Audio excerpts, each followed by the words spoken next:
नमस्कार दोस्तों, आपका स्वागत है। दोस्तों, यहाँ पर जो भी खबर बताई जाती है बिल्कुल सही खबर बताई जाती है। अगर दोस्तों आप भी सभी प्रकार की खबर जानना चाहते हैं तो लाल बटन दबाकर चैनल को सब्सक्राइब कर लें। तो चलिए दोस्तों, आज की वीडियो की शुरुआत करते हैं। आज की पहली ताजा बड़ी खबर आ रही है। लगातार छठे दिन महंगा हुआ पेट्रोल डीजल है। हाँ दोस्तों, मैं आपको बता दें कि कोरोना वायरस के कारण लगाई गई अनलॉक 1 में पिछले 4 से 5 दिनों में लगातार पेट्रोल डीजल के दाम बढ़ रहे हैं। अनलॉक 1 में छूट मिलने के बाद पेट्रोल डीजल की मांग भी बढ़ गई है। आज 12 जून को फिर पेट्रोल डीजल के दामों में इजाफा हुआ है। सार्वजनिक क्षेत्र की तेल कंपनियों ने 83 दिनों के अंतराल के बाद कीमतों की दैनिक आधार पर फिर समीक्षा शुरू कर दी है। पेट्रोल के दाम में आज 40 पैसों की बढ़ोतरी की गई है। इसी प्रकार से डीजल में भी 50 पैसों की बढ़ोतरी की गई है। अगली ताजा बड़ी खबर आ रही है। भारत में कोरोना वायरस के मामलों की संख्या 2,97,000 को पार कर गई है। इनमें से 1,42,000 लोगों का इलाज चल रहा है और करीब 1,46,000 लोग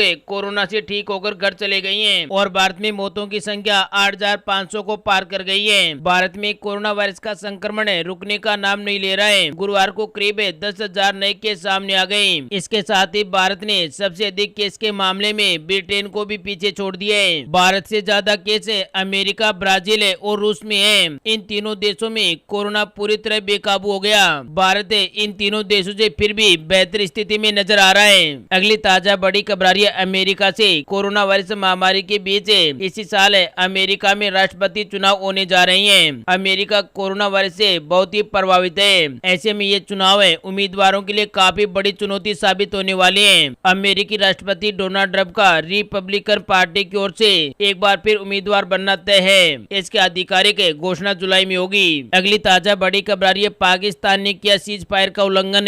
भारतीय सेना की जवाबी कार्रवाई में पाक सेनाओं का भारी नुकसान हुआ है। कोरोना वायरस महामारी के बीच भी पाकिस्तान अपनी नापाक हरकतों से बाज नहीं आ रहा है। गुरुवार की रात पाकिस्तानी सेना की ओर से जम्मू कश्मीर की राजौरी और पूंछ सेक्टर में सीज फायर का उल्लंघन किया गया। पाकिस्तानी सेना की ओर से लगातार इन सेक्टरों पर फायरिंग की जा रही है। हालांकि भारतीय सेना भी उसकी इस नापाक हरकत का करारा जवाब दे रही है। अगली ताजा बड़ी खबर आ रही है। उत्तर प्रदेश से इलाहाबाद हाईकोर्ट में 69,000 सहायक शिक्षक की भर्ती की प्रक्रिया को रोके जाने के मामले में शुक्रवार को अपना फैसला सुनाएगा। हाई कोर्ट की लखनऊ पीठ के जज पीके जायसवाल और जज दिनेश कुमार सिंह की पीठ शुक्रवार को इस मामले पर फैसला सुनाएगी। इलाहाबाद हाई कोर्ट ने गत 3 जून को प्रदेश में 69,000 बेसिक शिक्षकों की भर्ती संबंधी प्रक्रिया पर रोक लगा दी थी। अगली ताजा बड़ी खबर आ रही है। कोरोना के बढ़ते संक्रमण को देखते हुए दिल्ली हाई कोर्ट ने एक अहम आदेश दिया है। हाई कोर्ट ने गुरुवार को आदेश दिया कि अब राजधानी में मौजूद सभी निजी अस्पताल जिसमें लैब उपलब्ध है वो कोरोना टेस्ट कर सकेंगे। अगली ताजा बड़ी खबर आ रही है। बिहार की सभी 243 सीटों पर पीएम मोदी ऑनलाइन रैली करेंगे। हाँ दोस्तों, मैं आपको बता दें कि केंद्रीय गृह मंत्री अमित शाह की वर्चुअल बिहार जन स्वाद रैलियों को मिले जबरदस्त समर्थन से उत्साहित भाजपा बिहार की 243 सीटों पर मोदी की वर्चुअल रैली की तैयारियां कर रही है। भाजपा के इस कदम से जदयू के खेमे में बेचैनी है, क्योंकि भाजपा पहले ही ऐलान कर चुकी है कि बिहार विधानसभा का नवंबर में होने वाला चुनाव मुख्यमंत्री नीतीश कुमार के नेतृत्व में लड़ेगी। अगली ताजा बड़ी खबर आ रही है। भारतीय मौसम विभाग से अगले 24 घंटे के दौरान इन इलाकों में हो सकती है भारी से ज्यादा भारी बारिश।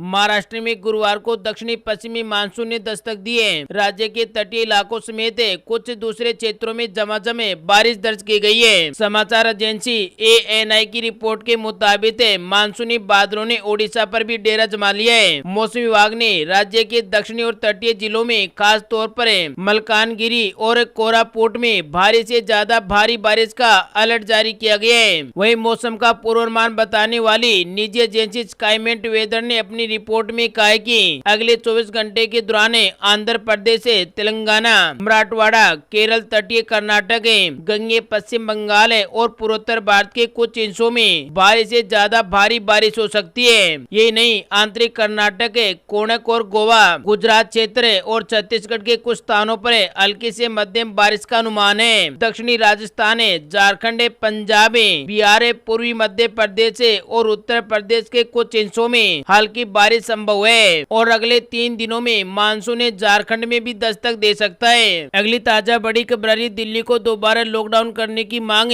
हाईकोर्ट में आज होगी सुनवाई। याचिका में दावा किया गया है कि राष्ट्रीय राजधानी में लोगों के आवागमन और सार्वजनिक परिवहन सेवा फिर से शुरू करने, धार्मिक स्थल, मॉल, होटल खोलने जैसी गतिविधियों की अनुमति देने से वायरस का संक्रमण तेजी से फैल रहा है। इस याचिका पर दिल्ली हाईकोर्ट में सुनवाई होगी। जनहित याचिका में कहा गया है कि अनुमान लगाया गया है कि जुलाई तक राजधानी दिल्ली में कोरोना के 5.5 लाख मामले दिल्ली में आ जाएंगे। साथ ही याचिका में ये भी कहा गया है कि 5.5 लाख कोरोना मरीजों के आंकड़ों का अनुमान खुद राज्य सरकार ने लगाया है। इसी वजह से दिल्ली में दोबारा लॉकडाउन करना चाहिए। आपको बता दें कि जनहित याचिका में मिजोरम का उदाहरण भी दिया गया है। 9 जून से मिजोरम में 14 दिन का लॉकडाउन किया गया है, जबकि वहां पर कोरोना के केवल 88 केस हैं। अगली ताजा बड़ी खबर आ रही है राज्यसभा चुनाव को लेकर। राजस्थान में चल रहे सियासी घटनाक्रम के बाद कांग्रेस के दिग्गज नेताओं का जयपुर में जमावड़ा लगा हुआ है। कांग्रेस और उसके समर्थित निर्दलीय विधायकों की दिल्ली रोड स्थित एक रिपोर्ट में बाड़ाबंदी की गई है। गुरुवार की देर रात को मुख्यमंत्री अशोक गहलोत समेत